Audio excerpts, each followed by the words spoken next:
I've been making my brother a set of custom low intensity lights, and they're deliberately low intensity because many of the modern LED light strings are quite harsh and garish because they just aim to be really bright. And I've decided to power it from one of these little power supplies, the little capacitive droppers, but I've modified it quite a lot. I've changed the main electrolytic capacitor in it for one that's rated for 400 volts, which is better because the previous one was 250 volts and was just a wee bit light. I've taken out the two discharge resistors. They were 470k. I've replaced them with 1 mega ohm ones. And I've removed the capacitor, which was 330 nanofarad, and initially I've put in a 100 kilo ohm resistor. Now, I've got 100 LEDs here. Half of them are gallium nitride LEDs, which typically have a forward voltage up to about 3 volts, and half of them are gallium arsenide, which typically have a forward voltage in the region of 2 volts. So there's a 50-50 mix in here, and that means the total voltage of this string is 50 at 3 volts, that's 150, and 50 at 2 volts, that's 100, so about 250 volts for this whole string of LEDs. The capacitor is 10 microfarad. It's going to get charged up to about 300-ish volts.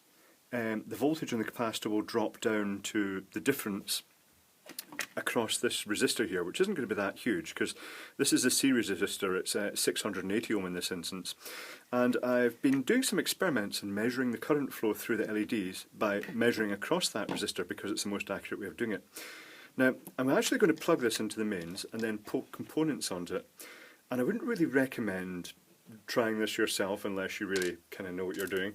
I've got no immediate reference to earth, so there's a low shock risk, and I've also got a GFI, an earth leakage circuit breaker, for protection if I was to get a shock. I just thought I'd mention that because someone will pull it up. So this is the LEDs just running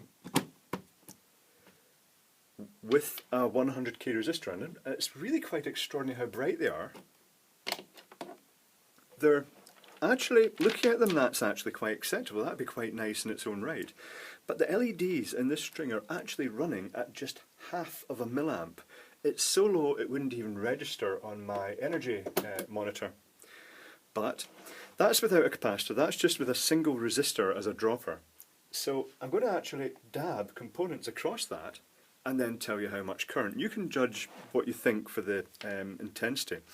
So this was starting off super low at 22 nanofarad, so I'm just going to dab this across, and it's very little difference.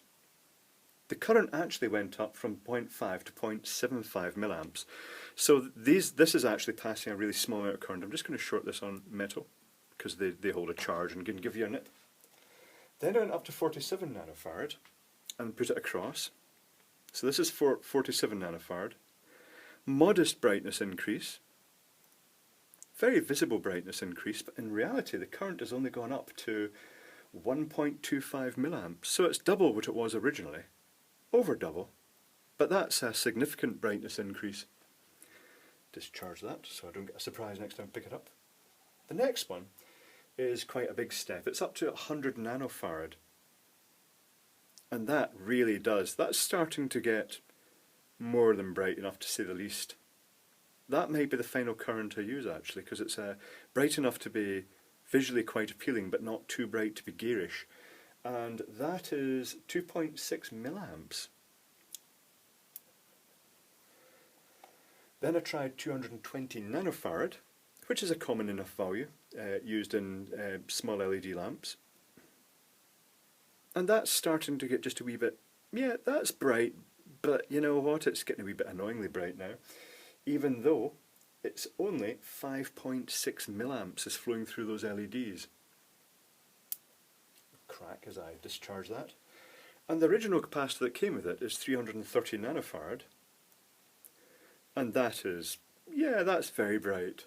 That, looking at that, I'm not sure how it shows up in camera, but to me that looks really very bright. That's more than bright enough really, but I think I'd go for a lower value, and this is just 8 milliamps.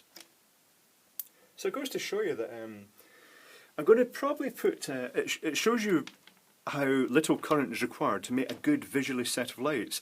And keep in mind that these are These are just, I'll unplug them. This is just a 240 volt string of lights that's been modified with these LEDs put in series in the original holders that held the tungsten lamps. But it's really nice having these big diffused bulbs, these 10mm diffused lamps. It really does look quite good. So I think I'm going to go with the 100 nanofarad. I'm going to try those again after and try it in the dark. I'm going to assess, but I think the final resistor value I'm going to choose is 100 nano, and that's just going to be about 2.6 milliamps at about 250 volts. So what's the power dissipation going to be then? 250 volts times, and that was 0.0026 equals, the power would be 0.65 watts.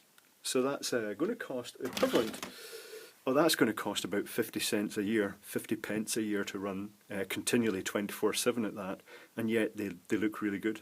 So yeah, that's quite nice. I like that result a lot.